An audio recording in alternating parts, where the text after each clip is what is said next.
Nah, teman-teman, jadi apa sih yang dimaksud dengan dari ekonomi Islam ini? Jadi baik, ekonomi Islam merupakan suatu prinsip di mana di sini kita, eee, mengatur dalam kegiatan berekonomi, kayak gitu. Nah, di sini itu acuannya itu berupa Al-Quran, Sunnah, ataupun berdasarkan beberapa pengalaman-pengalaman kita. Nah, dari seluruh pedoman-pedoman tersebut itu nanti bagaimana cara untuk mengatur kita dalam kegiatan berekonomi. Serta nanti diharapkan dari setiap kegiatan ekonomi kita yang diajukan berdasarkan Al-Quran ataupun hadis ataupun berdasarkan pengalaman-pengalaman kita yang disesuaikan dengan Quran ataupun Sunnah, nanti di sini diharapkan dalam tata kehidupan kita itu bisa menjadi lebih baik dan bisa memberikan manfaat juga, bukan hanya untuk diri kita sendiri, namun juga memberikan manfaat untuk sesama, atau bisa kita sebut sebagai maslahat untuk diri kita dan maslahat untuk sesama.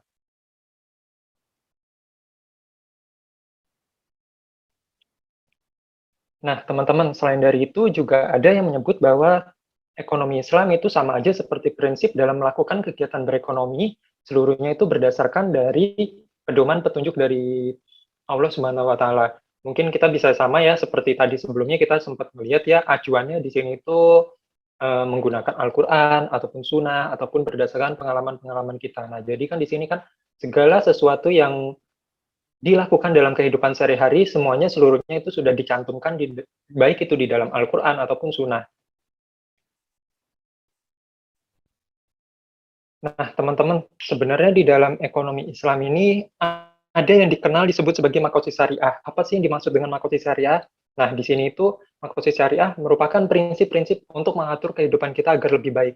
Baik, jadi makosid syariah ini apa sih? Nah, jadi nanti di sini itu pedoman yang mengatur kita dalam kegiatan berekonomi. Di sini nggak cuma di ekonomi saja ya, teman-teman. Mungkin dalam kegiatan kehidupan kita sehari-hari diatur berdasarkan beberapa prinsip dari makosid syariah. Di antaranya yang pertama di sini kita bisa lihat yang pertama dari prinsip makosid syariah itu memelihara agama dengan cara meningkatkan ibadah, meningkatkan akidah ataupun menjalankan sesuai hukum yang sesuai dengan syariat.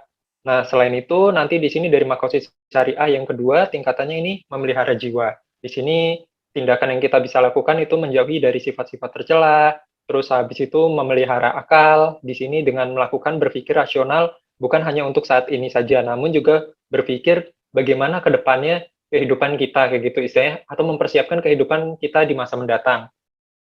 Bukan hanya untuk di masa mendatang ya, namun juga untuk di akhirat nanti juga kelak. Nah, selanjutnya juga nanti di sini bagaimana untuk memelihara keturunan atau istilahnya di sini bagaimana cara untuk mengatur keberlangsungan hidup kita sesuai dengan syariat Islam. Terus selanjutnya di sini memelihara harta. Nah, bagaimana di sini istilahnya mengatur dari kegiatan pengelolaan harta kita di sini apakah sudah sesuai dengan syariat Islam atau belum. Nah, teman-teman, mengenai makosid syariah ini mungkin nanti pada semester-semester selanjutnya mungkin ada mata kuliah khusus tersendiri mengenai makosid syariah. Nah, nanti akan dideskripsikan secara rinci mengenai apa itu makosid syariah, terus habis itu nanti di dalamnya akan dibahas mengenai lebih mendetil kayak gitu bagaimana mengenai makosid syariah. Nah, teman-teman, untuk makosid syariah ini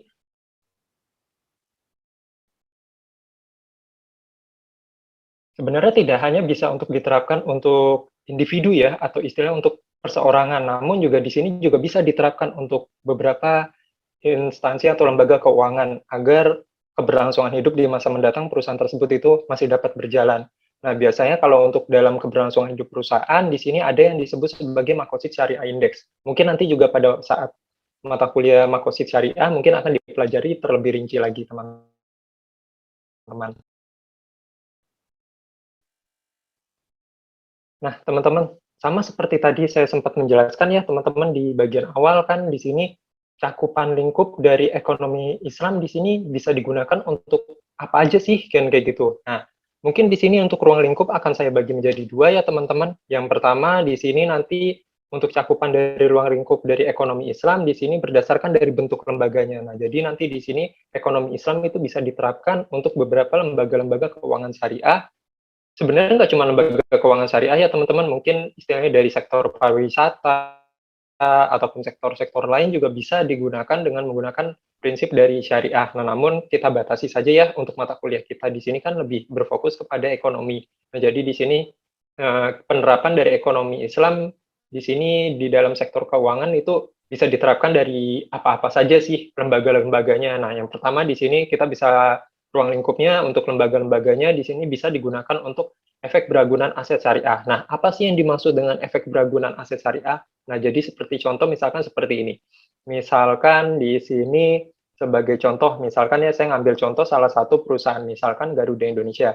Nah, di sini dia menjual tiket. Nah, sebenarnya misalkan tiketnya di sini itu baru akan digunakan oleh penumpangnya, misalkan di sini, sekarang ini, misalkan saya membuat video ini di bulan Oktober, kayak gitu. Nah, misalkan di sini tiket-tiket yang dijual oleh Garuda digunakan, dibuka untuk perjalanan sampai dengan 6 bulan ke depan. Nah, berarti kan nanti di sini perusahaan istilahnya belum mendapatkan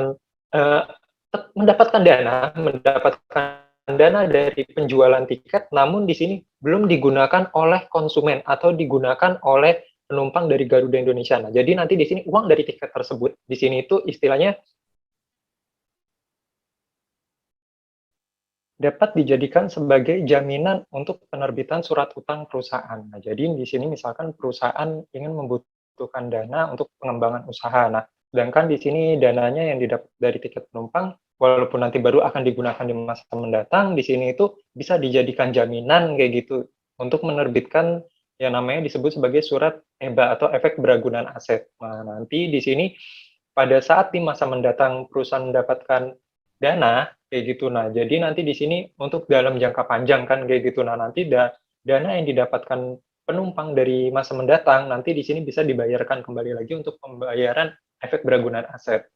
Atau istilahnya nanti dari dana yang sudah didapatkan dari penjualan surat utang berupa efek beragunan aset di sini nanti istilahnya bisa digunakan untuk operasional usaha perusahaan, terus nanti mendapatkan keuntungan, keuntungannya ini bisa dibagikan kepada para pemegang dari efek beragunan aset. Nah, selanjutnya di sini ruang lingkup dari ruang lingkup ekonomi Islam juga bisa diterapkan di reksadana. Di sini reksadana itu kumpulan dari beberapa investor yang mungkin bisa dibilang kurang terlalu paham banget ya mengenai bagaimana sih memiliki kinerja-kinerja keuangan perusahaan yang cukup bagus, bagaimana memilih instrumen-instrumen keuangan, baik itu saham, ataupun deposito, ataupun obligasi, ataupun sukuk di sini yang bagus itu bagaimana investornya di sini kurang paham, nah dia bisa melakukan pembelian reksadana. Dan nanti di sini ada yang disebut sebagai lembaga dari reksadananya itu salah satunya ada yang disebut sebagai manajer investasi. Nah, tugasnya manajer investasi di sini itu dia bakalan memilih-milihkan kayak gitu saham-saham perusahaan mana yang bagus, terus habis itu bagaimana surat-surat utang yang bagus, terus habis itu bagaimana dia mengelola uang-uang dari investor-investor tersebut sehingga nanti di masa mendatang mendapatkan keuntungan, keuntungannya dibagi ke investor sebagian dan sebagiannya lagi dipegang oleh perusahaan reksadana tersebut. Nah, selanjutnya ada lagi juga di sini ekonomi Islam juga bisa diterapkan melalui sukuk. Sukuk itu sebenarnya sama aja ya teman-teman kayak obligasi atau surat pengakuan utang. Mungkin bisa di overview kembali lagi ya pada pembelajaran sebelumnya. Saya sempat menjelaskan mengenai obligasi itu apa kayak gitu teman-teman. Nah, selanjutnya juga di sini untuk ekonomi Islam juga bisa diterapkan di lembaga asuransi atau biasanya disebut sebagai takmin. Nah, jadi nanti bedanya sih kalau antara asuransi konvensional sama asuransi syariah di sini itu kalau misalkan asuransi konvensional ya sudah kalau misalkan di sini masa polis asuransi atau istilahnya masa garansi misalkan sebagai contoh seperti ini.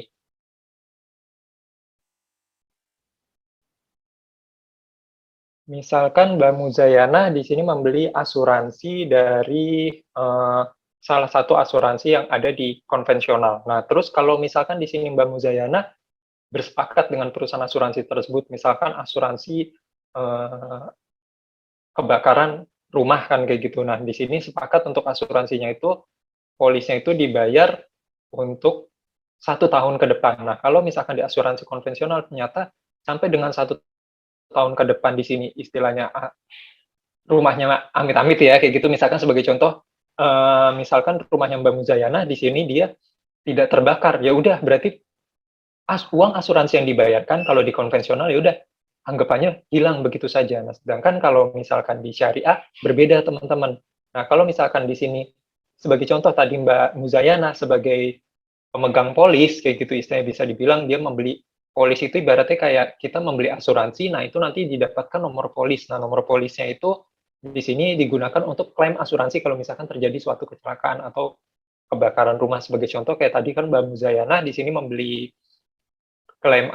asuransi untuk kalau misalkan terjadi suatu kecelakaan yang di luar dari prediksi sebagai contoh kayak tadi kebakaran rumah. Ternyata misalkan sebagai contoh Mbak Muzayana di sini selama 1 tahun ke depan di sini ternyata tanpa diduga ternyata di bulan keberapa ternyata rumahnya kebakar. Nah, dia bisa mengklaim asuransinya tersebut. Namun kalau misalkan di syariah, di sini kalau misalkan ternyata sampai dengan 1 tahun ke depan, di sini istilahnya dari asuransi yang diinvestasikan oleh Mbak Muzayana, ternyata di sini selama 1 tahun ke depan asuransinya di sini, terus rumah yang diasuransikan oleh Mbak Muzayana tidak terbakar. Ya sudah nanti pada saat akhir akad kayak gitu atau akhir dari periode periode kesepakatan dari asuransinya tersebut nanti akan diinfokan kembali lagi kepada Mbak Muzayana.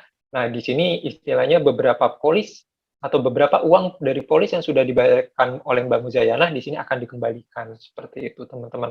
Nah, jadi atau bisa dibilang sih sebenarnya nggak dikembalikan ya mungkin nanti bisa ditambahkan kembali lagi atau di top up dana dari asuransinya tersebut untuk apa namanya bisa dibilang di sini itu untuk asuransi di masa mendatang, seperti itu teman-teman. Nah, selanjutnya di sini ada lagi juga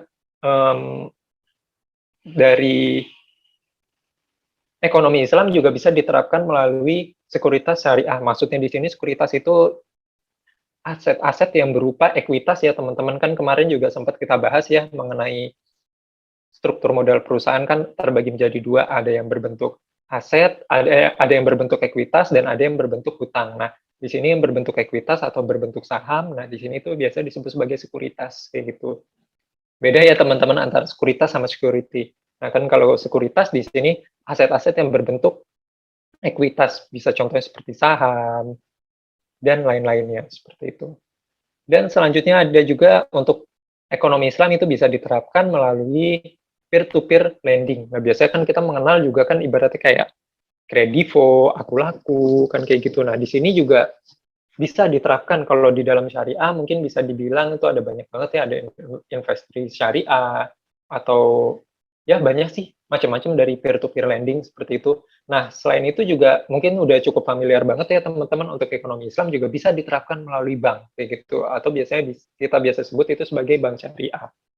Nah, selanjutnya ada lagi juga ekonomi Islam juga bisa diterapkan melalui reasuransi syariah. Nah, reasuransi itu apa sih teman-teman? Nah, jadi kalau misalkan di sini perusahaan asuransi kayak gitu kan kayak tadi Mbak Muzayana dia bisa dibilang membeli asuransi ke salah satu perusahaan. Nah, perusahaan asuransi misalkan kita sebut aja perusahaan A kayak gitu. Nah, perusahaan asuransinya di sini kan dia nggak mau dong menanggung kerugian sendiri. Nah, dia bisa mengasuransikan kembali dari polis-polis yang sudah dia dapatkan di sini kepada perusahaan asuransi lagi yang lebih besar. Nah, jadi di sini itu perusahaan asuransi mengasuransikan kembali lagi ke perusahaan asuransi yang lebih besar. Nah, itu biasanya disebut sebagai reasuransi. Nah, di sini juga sama ya untuk yang perusahaan reasuransi, di sini juga bisa diterapkan untuk hukum dari ekonomi Islam. Nah, selanjutnya juga di sini untuk ekonomi Islam juga bisa diterapkan melalui pegadaian ya teman-teman. Di sini nggak cuma pegadaian konvensional aja, pegadaian syariah juga ada teman-teman. Nah, selanjutnya juga di sini juga cukup bisa diterapkan juga melalui dana pensiun syariah. Kalau bisa dibilang sih sini untuk di Indonesia agak cukup jarang ya teman-teman kalau untuk dana pensiun syariah. Nah, teman-teman, oke, itu tadi mengenai ruang lingkup dari ekonomi syariah yang bisa diterapkan dalam berbagai bentuk lembaga-lembaga keuangan. Nah, selanjutnya di sini kita akan bahas mengenai berdasarkan dari bentuk transaksinya. Nah, sebenarnya di sini untuk berdasarkan bentuk transaksinya terbagi menjadi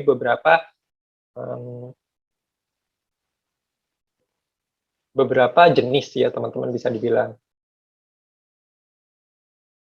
Nah, teman-teman bisa dibilang kalau dari bentuk transaksi di sini sebenarnya dari yang lembaga-lembaga keuangan syariah di sini, semuanya yang ada di sini itu dia bisa menerapkan dari bentuk-bentuk transaksi sebagai berikut. Misalkan sebagai contoh yang pertama di sini untuk bentuk transaksinya dari akad transaksi penjualan. Nah, sebagai contoh kan kalau di dalam Islam itu tidak mengenal prinsip hutang piutang ya teman-teman, namun di sini prinsipnya itu akad dari jual beli. Nah, jadi nanti kalau misalkan di sini sebagai contoh, misalkan di sini Mas Rizky Ganda, dia melakukan pembiayaan atau membeli kendaraan bermotor. Nah, di sini misalkan dengan cara kredit. Nah, kan kalau di syariah itu biasanya disebut sebagai pembiayaan.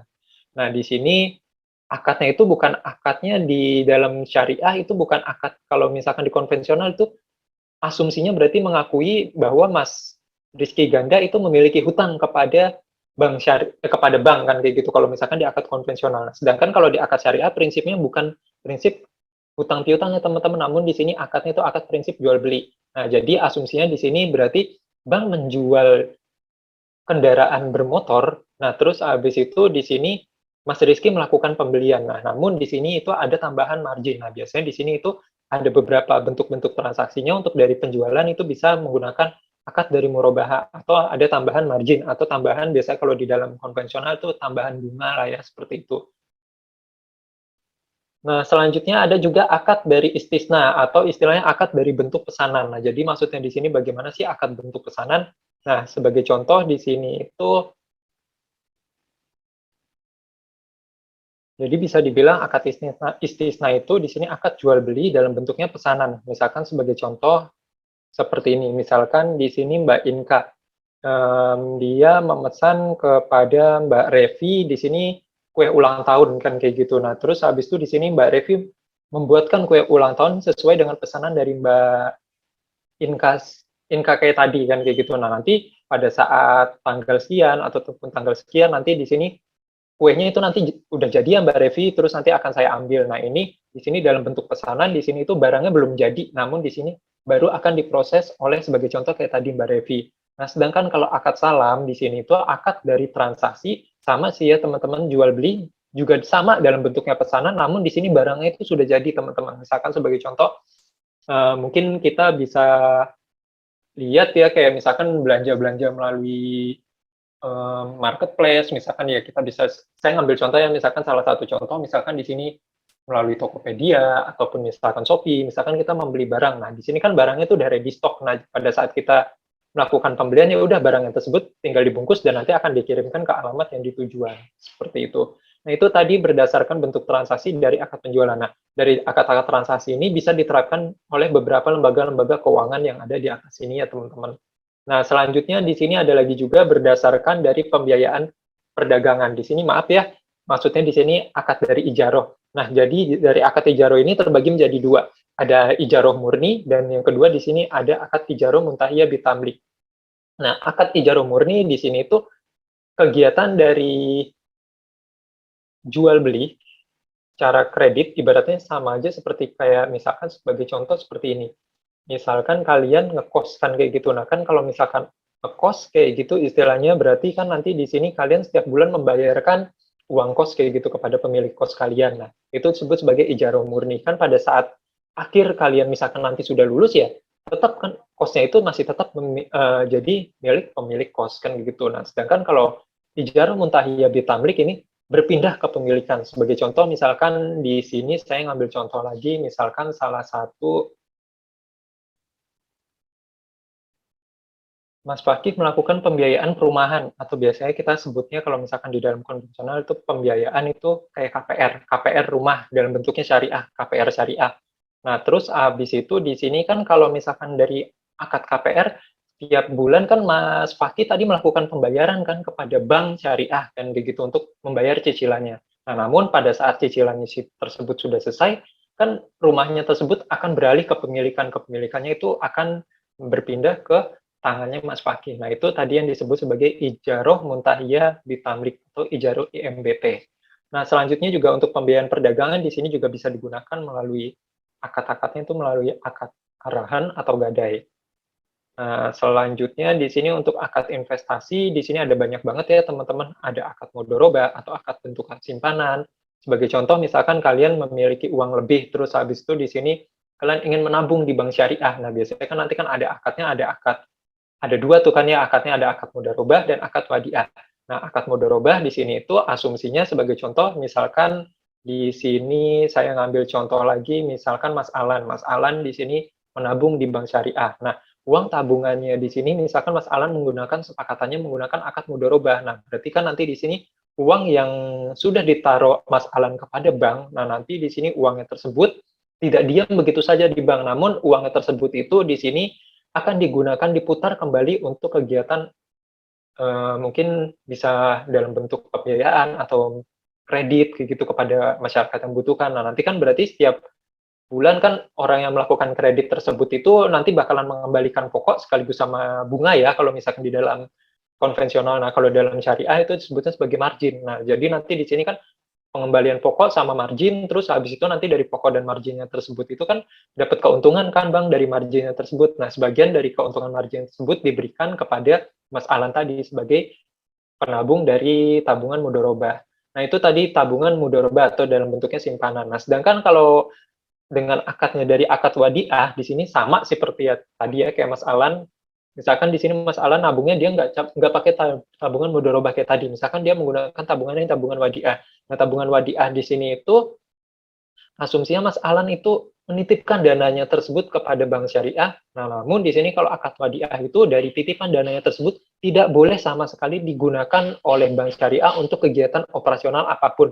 Baik itu disalurkan dalam bentuk kredit atau misalkan disalurkan dalam bentuk ya akad-akad lainnya lah yang untuk dalam bentuk pembiayaan di sini tidak boleh. Kalau untuk yang akad menggunakan akad wadiah.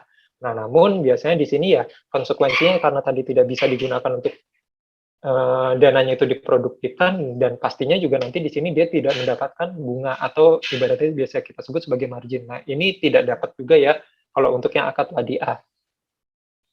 Nah, mungkin kalau misalkan bank memiliki keuntungan lebih, mungkin bisa jadi saja ya teman-teman mungkin bank bakalan memberikan bonus kayak gitu. Itu namun jarang banget untuk yang produk dari wadiah bank memberikan bonus. Nah, selanjutnya ada lagi juga menggunakan akad al-syirkah atau akad kongsi. Misalkan sebagai contoh seperti ini. Nah, kalau misalkan akad kongsi itu eh, misalkan Mas Gifari butuh dana nih kan begitu untuk pengembangan usaha. Nah, dia tawarkan tuh misalkan kepada Mas MK. Nah, terus habis itu ditawarkan kembali lagi ke Mbak Putri misalkan kayak gitu. Nah, terus Putri, MK, ini saya butuh dana nih untuk pengembangan usaha kan kayak gitu. Kamu mau nggak menambahkan modal kepada saya kan? Berarti kan di sini kan usahanya yang dijalankan Mas Gifari itu bukan menjadi milik Mas Gifari sendiri, namun dimiliki oleh 3 orang tersebut. Nah, jadi di sini masing-masing baik itu Mas MK, Mas Gifari, Mbak Putri ataupun Mas Gifari di sini sama-sama masing-masing menyetorkan dana. Nah, dari dananya tersebut itu digunakan untuk kegiatan usaha. Nah, ini biasanya disebut sebagai akad dari syirkah atau akad dari kongsi suatu usaha. Nah, selanjutnya ada lagi juga akad dari musyarakah. Apa sih bedanya akad musyarakah sama akad syirkah? Nah, kalau syirkah di sini dalam bentuknya uang tunai atau cash sekaligus menyeluruh kepada Mas Gifari kan kayak gitu. Nah, nanti keuntungan akan dibagi berdasarkan persentase dari kepemilikan modal masing-masing.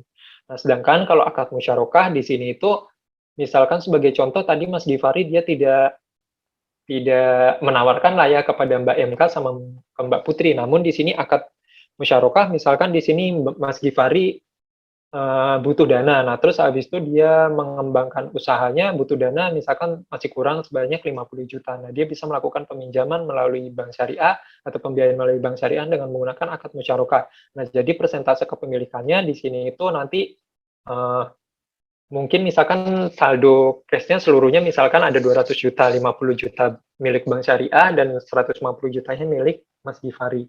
Nah, berarti nanti ya di sini tetap sih nanti bakalan ada persentase pembagian keuntungan. Nah, namun nanti di sini pada saat akhir akad ya tetap sama nanti Mas Gifari itu tetap bakalan membayarkan pokok sekaligus sama bunganya setiap cicilan tiap bulannya kepada bank. Nah, kalau misalkan tadi bedanya kalau Syirka ini dalam bentuk uang tunai, cash istilahnya ditawarkan kepada beberapa orang, sedangkan kalau akad musyarakah ini bentuk penyertaan modal, namun di sini istilahnya salah satu orang di sini itu eh, dalam bentuknya kredit ya, seperti itu teman-teman.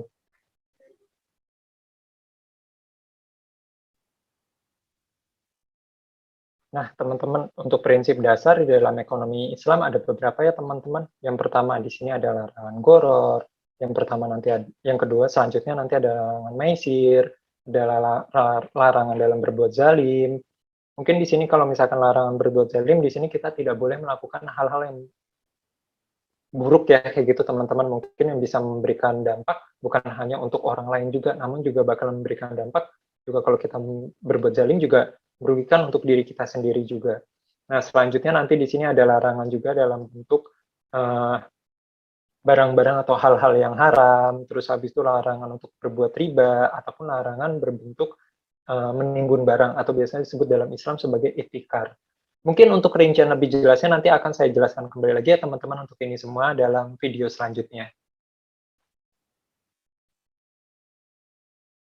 Assalamualaikum warahmatullahi wabarakatuh. Hai teman-teman, pada kali ini saya akan menjelaskan hasil analisis saham dengan menggunakan metode DCF pada sektor perbankan untuk memenuhi mata kuliah Manajemen Keuangan Bank Syariah. Sebelumnya, izinkan saya memperkenalkan diri. Saya Lulu Nurul Aini dari kelas Perbankan Syariah F semester 4 IAIN Syekh Nurjati Cirebon. Berikut merupakan hasil analisis saham dengan metode DCF pada PT Bank Sentral Asia. BCA didirikan pada tanggal 21 Februari 1957. BCA ini merupakan bank swasta terbesar di Indonesia. BCA yang memiliki lebih dari 14 juta rekening, ribuan cabang, serta berbagai fasilitas transaksi. Adapun produk-produk dari BCA ini diantara lainnya adalah tahapan BCA, tahapan ekspresi, tahapan berjangka, tahapan gold, tapres, simpanan pelajar, tabunganku, serta deposito berjangka. Perkembangan BCA dimulai pada tahun 1977 saat BCA berkembang menjadi bank devisa. Dan pada tahun 1980, BCA mulai memperluas jaringan kantor cabang secara agresif yang bersejalan dengan sektor perbankan di Indonesia. Bank BCA memiliki IPO-DEAT pada tanggal 31 Mei 2000 dan saham penawaran sebesar Rp662.400.000.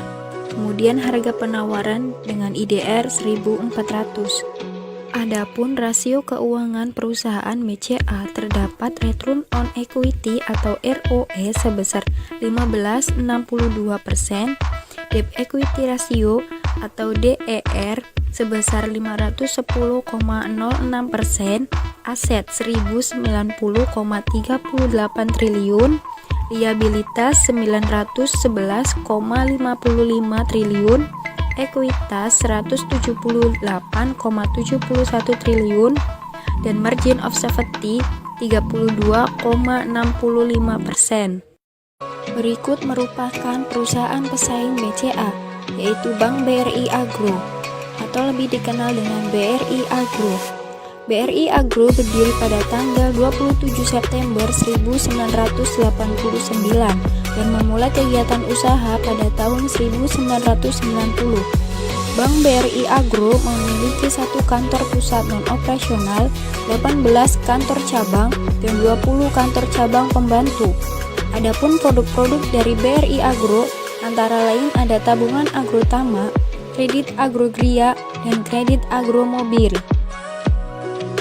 BRI Agro memiliki IPO-DEAT pada tanggal 8 Agustus 2003 dengan saham penawaran 0, kemudian harga penawaran dengan IDR 100. Selanjutnya adalah perbandingan hasil valuasi saham dengan metode DCF dan MOS beserta rasio keuangannya.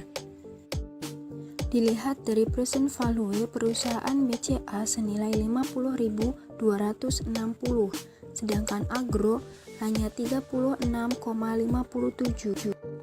Dan harga saham akhir Desember 2020 BCA senilai 33.850, sedangkan Agro hanya 1.035.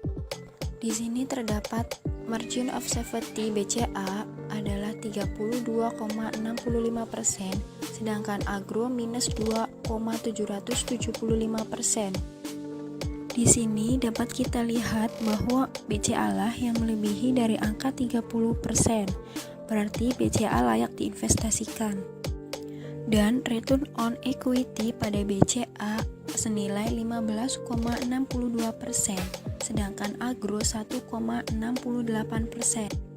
Jika dibandingkan, ROE yang lebih tinggi adalah BCA. Seperti yang kita ketahui, bahwa semakin tinggi ROE, maka semakin baik pula perusahaan tersebut. Kemudian debt equity ratio pada BCA terdapat nilai 510,06%, sedangkan agro 486,68%. Di sini, perusahaan agro lebih kecil dibandingkan BCA. Dalam debt equity ratio semakin kecil, maka semakin baik pula perusahaan tersebut. Dan di sini dividen yield hanya ada perusahaan BCA sebesar 1,66%. Jadi dapat disimpulkan bahwa perusahaan terbaik antara BCA dan agro adalah BCA. Karena nilai ROE BCA lebih tinggi dibandingkan agro. Dan BCA memiliki margin of safety yang lebih dari 30%, yaitu 32,65%. Jadi di sini BCA adalah perusahaan yang layak diinvestasikan. Sekian penjelasan dari saya. Wassalamualaikum warahmatullahi wabarakatuh.